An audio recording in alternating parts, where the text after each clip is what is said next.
بسم الله الرحمن الرحيم ألف لام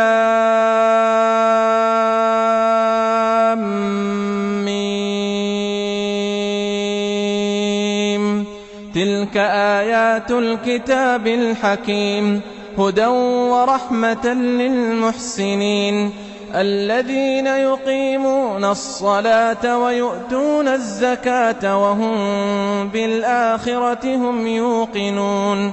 أولئك على هدى من ربهم وأولئك هم المفلحون ومن الناس من يشتري لهو الحديث ليضل عن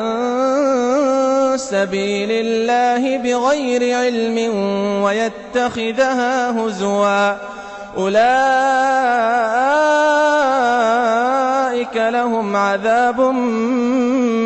مهين وإذا تتلى عليه آياتنا ولى مستكبرا كأن لم يسمعها كأن في أذنيه وقرا فبشره بعذاب أليم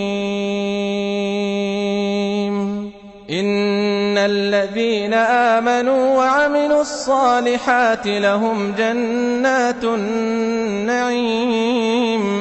خالدين فيها وعد الله حقا وهو العزيز الحكيم خلق السماوات بغير عمد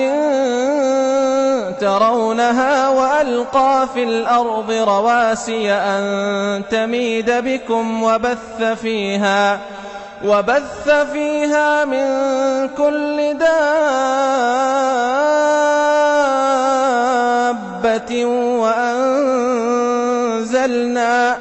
وأنزلنا من السماء ماء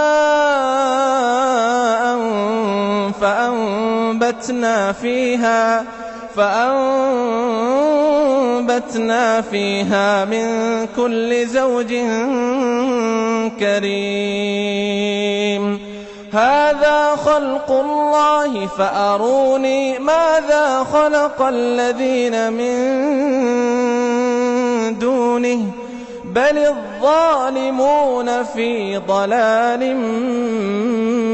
مبين